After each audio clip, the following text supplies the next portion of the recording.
espacio para acercar el conocimiento de ciencia y tecnología a la ciudadanía. ¿Qué tal amigos? ¿Cómo están? Sean bienvenidos a una nueva emisión de su programa Ciencia en Acción del Consejo Nacional de Ciencia y Tecnología de El Salvador. Yo soy Wilber Monterrosa y en esta ocasión vamos a hablar acerca de la importancia de la protección de los ecosistemas marinos. A continuación les presento a nuestra invitada. Ella es Johanna Segovia, una mujer científica apasionada por el océano. Promueve e incentiva el conocimiento y aprendizaje sobre biodiversidad marina. Ella es directora del Centro de Investigación Marina y Limnológica de la Universidad Francisco Gavidia. Ella también tiene experiencia en la exploración de arrecifes mesofóticos y el proyecto Patitas. Dentro de su labor coordina redes profesionales de investigación. Es revisora de la temática de cambio climático para el programa CITED. Así que le damos la más cordial bienvenida.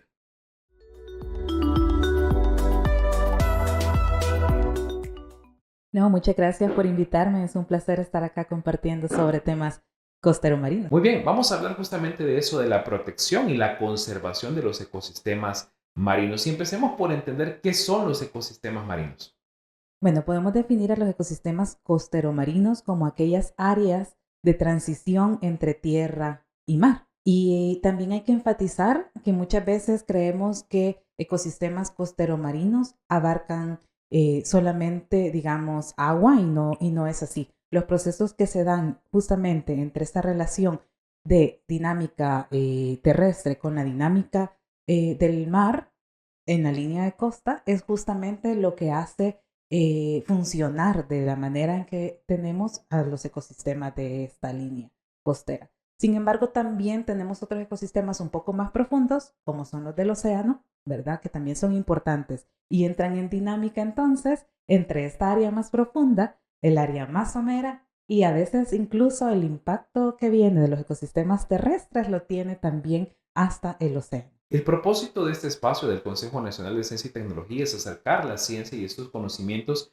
que en algún momento pueden sonar muy técnicos y la población puede educarse, fortalecer y conocer. De repente el salvadoreño es mucho de ir al mar, de disfrutar el mar, la comida del mar, el ambiente, pero también entender que hay un ecosistema, hay biodiversidad ahí y que debemos proteger. ¿Qué nos puedes comentar respecto de esto? Yo creo que el ser humano tiene que verse inmerso en el ecosistema. Los ecosistemas no están aparte del ser humano, sino que más bien estamos totalmente vinculados a ellos y muchas veces hasta dependemos de los servicios que ellos nos brindan. La misma pesca, el espacio de esparcimiento, ¿verdad? Todo eso es importante para el ser humano y cada vez se estudia más que hay un vínculo bastante fuerte entre el ser humano y la naturaleza, entre el ser humano y el océano.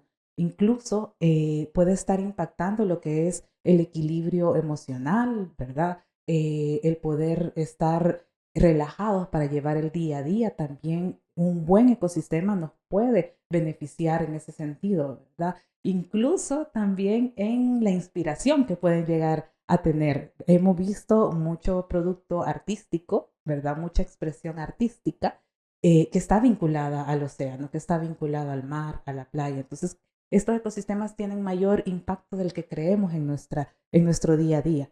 Y son ecosistemas que brindan un servicio muy importante para la economía, tanto local como regional, como global. Entonces, esos servicios son dinero. Es dinero para los salvadoreños, es dinero para las personas y no por gusto. Muchas de las comunidades del ser humano se han ubicado cerca del océano. ¿Por qué? Porque el océano provee recursos para el día a día.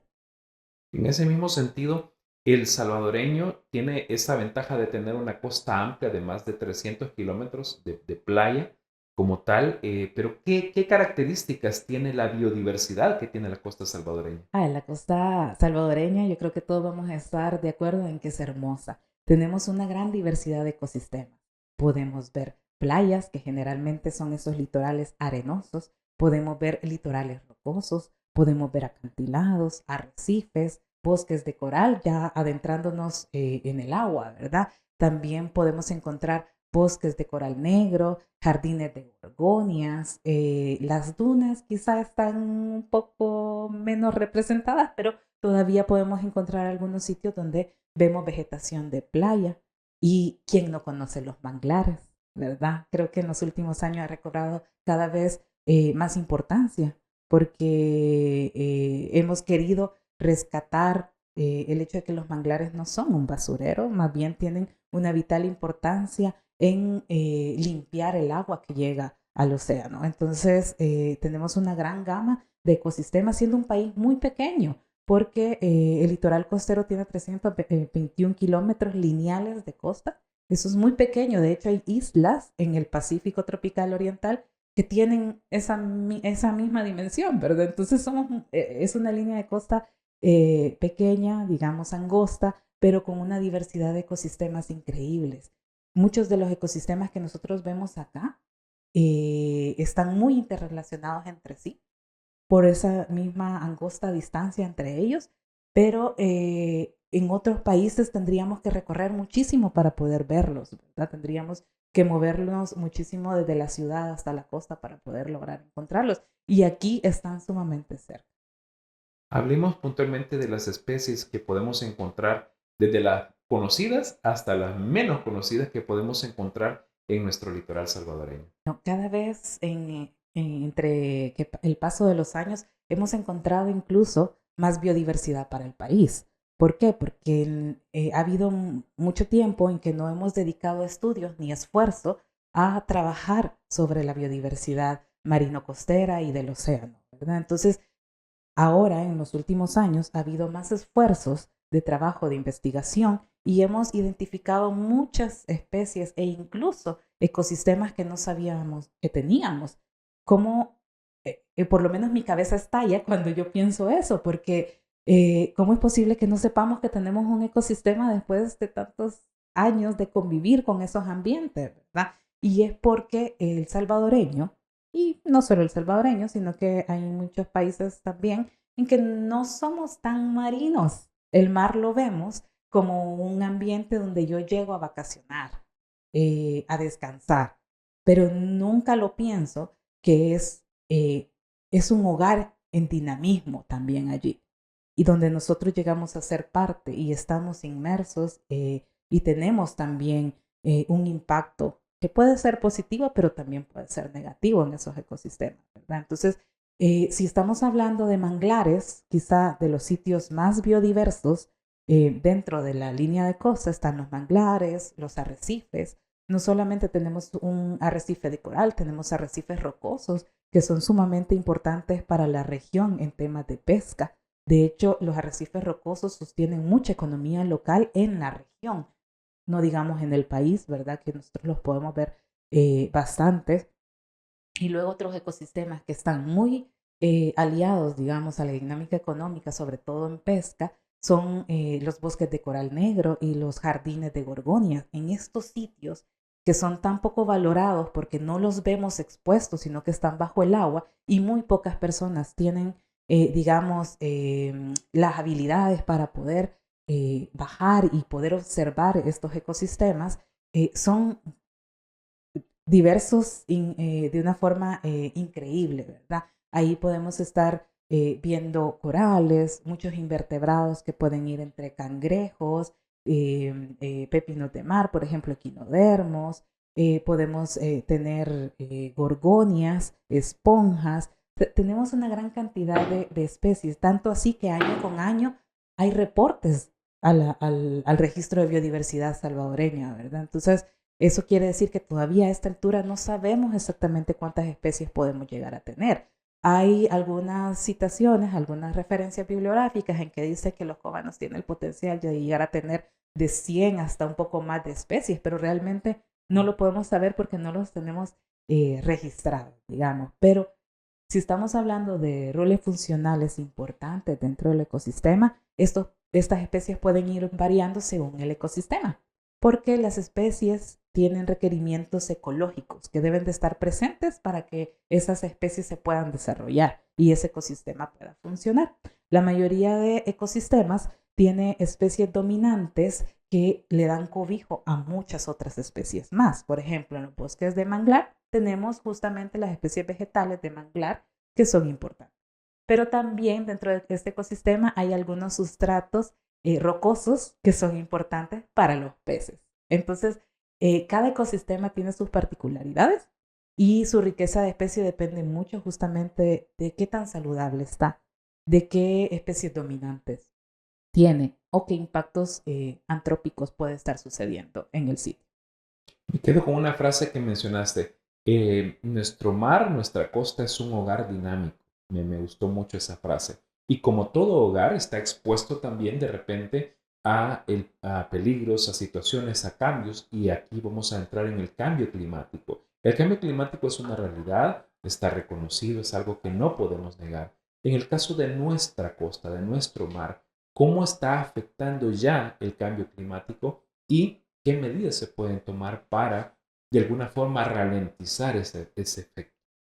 Es interesante porque el cambio climático es un impacto global, ¿verdad? Y definitivamente son actividades que el ser humano ha realizado que han, digamos, hecho que los impactos o el desarrollo de estos fenómenos se dé más rápidamente, ¿verdad? Porque los cambios globales a nivel de tiempo geológico han estado, pero en los últimos años ha sido como y se ha incrementado el impacto y cada vez hay años más frecuentes en que se puede evidenciar. Yo creo que una de las alarmas que hemos estado viendo en los últimos días incluso es el calor, ¿verdad? El calor se asocia al cambio climático. Bueno, ese calor no solo desespera al ser humano, sino que también desespera a las especies que tienen un umbral de tolerancia en cuanto a temperatura, ¿verdad? El calor es un parámetro que también altera otros indicadores importantes. Por ejemplo, en el caso del océano, en el caso del agua, calienta las aguas. Y entonces esas masas de aguas, lo que pasa es que el sistema empieza como a interactuar y entonces se baja el oxígeno. La temperatura también con este calor hace que incremente, digamos, el nivel del mar. Lo que hace que también puedan haber olas más intensas o más fuertes. Entonces, todo este tipo de detalles que yo lo estoy describiendo de una manera un poco más sencilla, vienen a alterar los ecosistemas. Por ejemplo, olas más altas o aumento del nivel del mar provoca erosión en la costa. ¿Qué hace eso? Que perdamos ecosistemas. Todos los que están en el litoral. Playa, litorales rocosos, acantilados, todo ese tipo de ecosistemas se ve impactado y lo vemos desde macro, pero si lo vemos también a nivel micro, todas las especies se ven alteradas, pierden ecosistema, ¿verdad? Área. Si bien el ecosistema tiene sus formas de adaptarse también, ¿verdad? Como por ejemplo los manglares, lo que se conoce es que si el nivel del mar aumenta, pues la vegetación tiende a desarrollarse entonces cada vez más a lo interno de la tierra. Pero sin embargo llega un momento en que está con una frontera con actividades antrópicas como es la agricultura, la ganadería o infraestructuras incluso, ¿verdad? Entonces ya este ecosistema se limita en su adaptación. Entonces es toda una red, digamos, donde nosotros estamos viendo que los impactos que vienen en los escenarios de los cambios climáticos tienen todavía más complicaciones por actividades antrópicas no planificadas, ¿verdad? Si hablamos puntualmente también del cambio climático, creo que uno de los tópicos que más reconocemos son los eventos de blanqueamiento en los arrecifes de coral, ¿verdad? Ya sabemos que, por ejemplo, los corales de Australia, del Caribe, han estado teniendo problemas. Hay muchas noticias alrededor de eso, que se ha perdido cobertura. Bueno, lo mismo pasa en nuestro ecosistema de arrecifes de coral en los Cóbanos, por ejemplo, ¿verdad? Que muy pocas personas todavía reconocen al sistema como un ecosistema único que tenemos en el país. Las especies que se encuentran en ese ambiente, no todos los ecosistemas de arrecife en la costa las tienen, ¿verdad? Como por ejemplo los corales formadores de arrecife, que su especie es Porites lobata. Esta especie tiene una relación coral-alga que le permite alimentarse, ¿verdad? Y poder permanecer. De hecho, es una relación simbiótica que ha tenido mucho éxito a través de la historia natural del organismo. Bueno, cuando la temperatura aumenta, este organismo se estresa y una medida para sobrevivir es expulsar esa alga. Al expulsar esa alga, queda con su color verdadero. Es decir, translúcido. ¿Por qué? Porque el alga es el que le da ese color como amarillento, dorado al organismo, al coral. Y es a este proceso que se le llama blanqueamiento. Este es el proceso que se llama blanqueamiento de coral y justamente queda translúcido y lo blanco es el esqueleto del organismo y por eso se les nombra como eventos de blanqueamiento. Y esos en los últimos años se han registrado bastante y han tenido un gran impacto y de hecho reducción de cobertura de ese coral. Y eso es pues preocupante porque no solamente para nuestro país, en la región y en el mundo, se prevé que se va a perder gran cantidad de los arrecifes de coral que hay. Ahí es donde entra en rol también otros ecosistemas que son productivos y que también tienen importancia en las economías locales, como son los arrecifes rocosos. En los Cóbanos, en Punta Mapala, en los acantilados de la Libertad, hay arrecifes rocosos donde se acercan muchas especies de importancia comercial, peces, cangrejos, y se estructuran principalmente de gorgonias y de esponjas que generan una superficie tridimensional que atrae a los organismos. ¿Por qué? Porque se protegen, ahí se pueden alimentar, ahí se pueden reproducir, ¿verdad? Las larvas o los organismos en estadios juveniles pues se pueden ocultar de sus depredadores. Entonces, esa dinámica tan importante que se da en los ecosistemas son las que hay que estudiar, entender, para no afectar los umbrales de tolerancia, ¿verdad? Pero si seguimos hablando del cambio climático, creo que voy y vengo, ¿verdad? Porque hay tantos impactos y es que no podemos segregarlos y decir, es que vamos a hacer esto para adaptarnos al cambio climático, claro. Porque hay otras problemáticas alrededor que también pueden o no estar afectando en esas medidas que tomemos. Lo importante sí, lo que se ha identificado es que si los ecosistemas están saludables, entonces pueden sobrevivir mejor a los impactos que se trae lo que es el fenómeno del cambio climático. Interesante. ¿Cómo entonces, vamos en esta recta final, cómo entonces debemos hacer? Porque esto es un trabajo de todos. No podemos responsabilizar a una institución, todos los salvadoreños debemos aportar para cuidar nuestro litoral. Muy bien lo decías, la gente de repente dice voy al mar a vacacionar, a pasar un buen momento, pero de repente dejamos basura, dejamos plástico, por ejemplo, el plástico que tanto daño de repente le hace a nuestro planeta. ¿Y cómo podemos tomar conciencia puntualmente para aquellos directores de escuela, maestros, padres de familia, para que la próxima vez que vayan al mar tengan una diferente actitud respecto de nuestro ecosistema marino? Creo que dentro de la pregunta hay tips bastante importantes. Actitud. Creo que todos tenemos un rol, independientemente de nuestra profesión o al área en que nos dediquemos, tenemos un rol que tenemos que cumplir y una responsabilidad, porque estamos hablando del patrimonio natural, el patrimonio que le vamos a heredar a nuestros hijos, que vamos a heredar a nuestros nietos y donde, ¿por qué ver tan largo? Donde estamos viviendo ahorita. Entonces, tenemos que asumir nuestras responsabilidades como ciudadanos y proteger esos sistemas. ¿Qué quiere decir eso? No necesariamente yo les tengo que decir o dar un listado sobre lo que tienen que hacer. No, es informarse. Desde ahí tienen que partir. ¿Qué puedo hacer yo con mis habilidades, con mis competencias, con mi área de trabajo? ¿Qué accionar puedo tomar para proteger nuestro patrimonio natural? O sea, desde allí. Informados, podemos tomar mejores decisiones. Y por eso es que hacer ciencia es importante.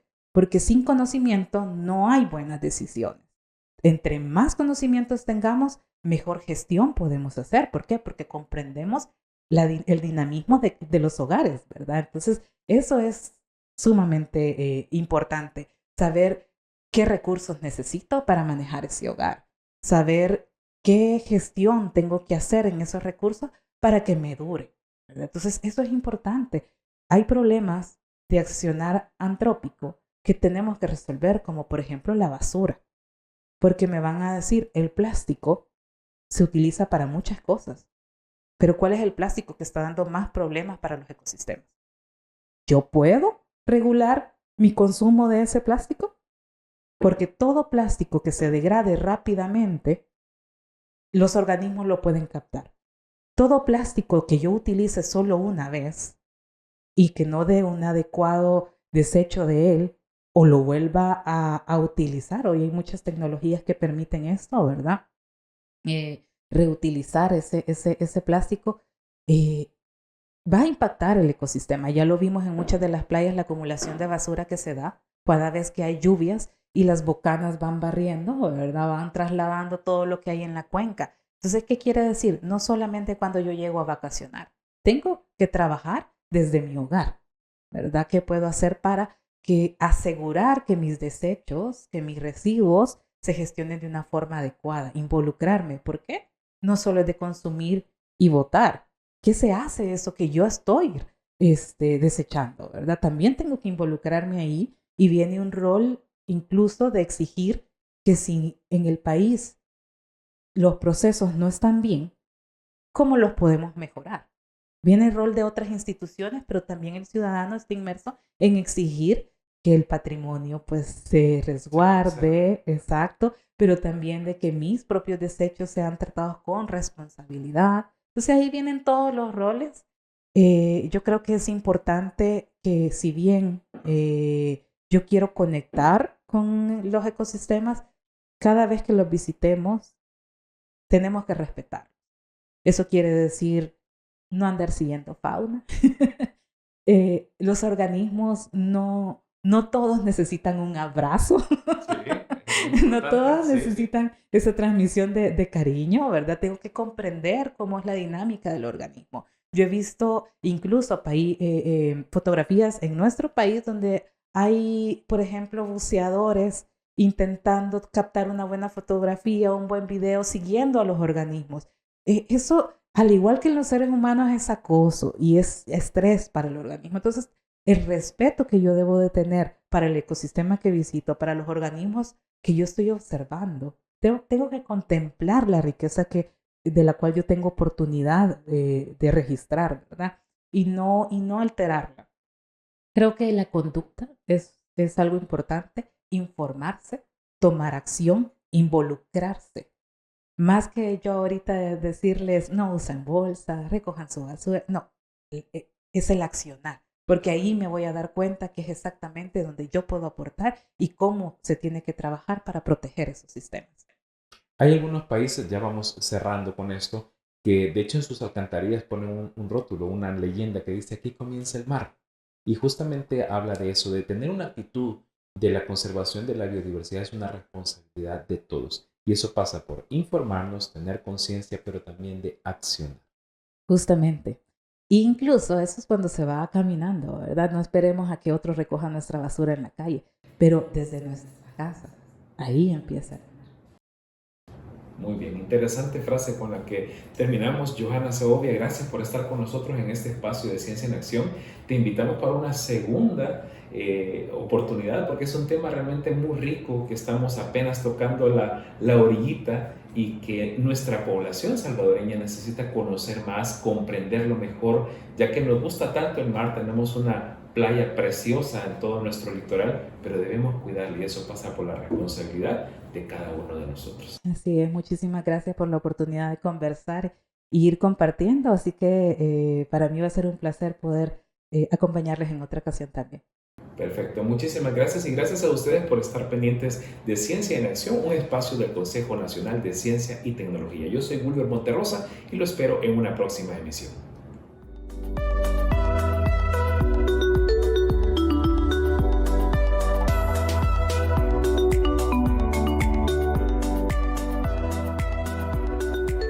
Un espacio para acercar el conocimiento de ciencia y tecnología a la ciudadanía.